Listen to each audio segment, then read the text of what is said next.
que o processo de construção da democracia é relativamente recente, o que aconteceu na última sessão do Supremo Tribunal Federal é algo que não pode ser esquecido. O Supremo Tribunal Federal nunca teve uma boa história, vale destacar. Foi criado pela República em 1890, mas nunca levou lá muito a sério suas atribuições constitucionais. E olha que durante a República tivemos muitas constituições. A de 1891, depois a de 1934, depois a de 1937, depois a de 46, depois a de 67, aí a emenda constitucional número 1 de 69, que na prática é quase como uma nova Constituição, e finalmente a Constituição de 1988, que já foi emendada inúmeras vezes. Tal. O Supremo passou por tudo isso. Raramente teve ao lado da cidadania. É difícil você encontrar uma decisão do Supremo em mais de um século que foi uma decisão ousada, que entrou em choque com o Executivo, o Estado forte, arbitrário brasileiro, que o STF tenha defendido o interesse do cidadão. Isso você não vai encontrar. Pode passar em milhares e milhares de decisões. Você não vai encontrar, infelizmente. Teve alguns bons ministros, eu prefiro chamar de juízes, porque a expressão antigamente era juiz. Quem inventou a expressão ministro pro STF foi a Constituição de 34 e desde então isso acabou ficando consagrado tal. Você teve bons ministros, lá atrás, ministros célebres como o Pedro Lessa, que era um advogado, passou aqui pela Faculdade de Direito lá do São Francisco, etc. tal, professor, acabou lá. Tem o Vitor Nunes Leal, para saltar bastante no tempo, né? E alguns outros, o Adalto Lúcio Cardoso, Paulo Brossard, etc., né? Que foram grandes ministros. Mas o conjunto da obra sempre foi muito ruim. E na sessão da última quarta-feira, aí acho que chegou um limite. Primeiro, por toda aquela estrutura arcaica, antiga, e que não faz o seu objetivo principal, que é a justiça. Longos votos, citações absolutamente desnecessárias. E a maior parte das vezes o ministro fala sem ler o voto. Portanto, ele disserta sobre outros assuntos e deixa jogado o voto de lado. Chamou a atenção, entre tantos fatos daquela sessão, um momento que o ministro Gilmar Mendes, que não estava lendo o seu voto, que resolveu tecer considerações sobre Deus e sua obra, parou no meio das falas durante cerca de 15 segundos, ficou com os braços inertes, um olhar parado. Eu imaginei, porque eu sou uma pessoa que sou positivo sempre, eu imaginei que fosse um problema do sinal de TV. Não, ele era um ator que parou durante cerca de 15 segundos e ficou olhando para os ministros. É inacreditável. Aí eu fiquei observando o Dias Toffoli, que ia fazer um resumo do voto, falou 2 horas.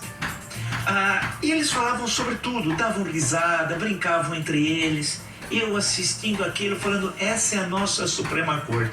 E aí foram passando os votos. Em certo momento, 3 ministros se retiram da reunião, do pleno, da decisão ali que estava sendo tomada, que afeta o interesse do Brasil. Eles se retiraram. E soube depois que eles tinham uma viagem marcada para Miami, estavam indo para os Estados Unidos. Realmente ninguém é de ferro.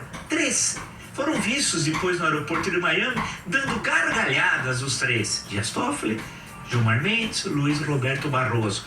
Claro que não como simples mortais, porque eles são diferentes de nós. Eles têm passaporte diplomático, não tem fila, não tem nada. Eles são diferentes que nós, tal. E me vendo tudo aquilo, aquele espetáculo horroroso, vergonhoso, né? Ministro levantando, saindo, voltando, os capinhas puxando a cadeira para ministro sentar. Vendo tudo aquilo aí, em certo momento a votação ficou 5-4, favorecendo o Aécio. Porque na verdade era o Aécio Neves. Não era isso, mas era a questão do Aécio Neves. Quando o Senado determinou ao Supremo que derrubasse a medida da primeira turma, que na verdade era isso. E o Supremo, de joelhos aos criminosos do Senado, fez o trabalho. Só que naquele momento estava 5-4, a favor do Aécio Neves, com o voto de Marco Aurélio. Aí o 5º voto foi do ministro Celso de Mello. Começou bem, fez um bom histórico e votou contra o Aécio Neves. Vamos dizer assim, claramente, contra o Aécio Neves. Ficou 5-5. Aí foi votar presidente. Os primeiros 3 minutos da sua fala, eu falei, ela vai votar, ela é mineira, foi procuradora do Estado durante a gestão, inclusive, da Aécio Neves. Eu falei, ela vai votar contra o Aécio. Eu falei, vai ser uma bomba. Vai dar 6-5 e terça-feira que vem, dia 17, vai ser a crise no Brasil. Ela começou a falar, subitamente ela mudou o tom. começou a falar, seguindo o que Celso de Mello tinha dito, fazendo referência ao relator Luiz Edson Fachin, e aí muda o voto. Deu um voto pro Aécio. O voto foi tão confuso, ela estava tão nervosa, gaguejou tantas vezes que ninguém tinha entendido o voto. Quando ela terminou de falar, ela se dirigiu ao ministro, o relator Luiz Edson Fachin, que tinha feito um voto anti-Aécio, eu prefiro essa definição, e disse assim: ministro, portanto eu sigo o voto do senhor, excetuando a referência ao artigo 319, inciso 6. Ele falou: presidente, ele disse, excelência, a senhora não votou comigo, porque o cerne do meu voto era justamente mostrar que, primeiro, a prisão cautelar, a medida cautelar não é prisão, tem de manter o afastamento, teria de manter o afastamento e o recolhimento domiciliar no período noturno. Portanto, a senhora não votou comigo.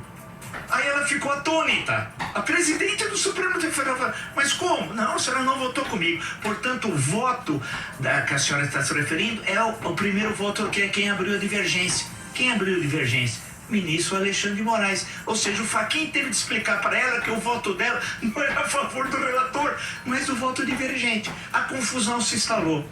Durou cerca de 70 minutos. O ministro Celso de Mello, decano da Suprema Corte, desesperado, falou: não, pera um pouquinho, eu vou tentar esclarecer o voto. Pegou um papel, uma caneta e começou a redigir um acordo de algumas linhas, dizendo qual foi a decisão. Ninguém chegava em acordo sobre a decisão que tinha sido votado. Terminou a votação, ninguém sabia o que tinha sido aprovado. Aí eu fiquei muito triste. Eu falei: não é possível, não é possível. Eu falei: o Supremo não está se dando respeito, não consegue estabelecer. E aí o ministro Celso de Mello falou: mas a gravação registrou que nós dissemos. Aí ou se não, vamos agora no meu gabinete e eu passo a limpo o que eu escrevi. Aí eu estava assistindo aquilo, eu falei: mas espera, essa é a Suprema Corte. Não é a reunião do boteco do seu Zeca, né? Mas é o Brasil. O Brasil, infelizmente, é o boteco do seu Zeca.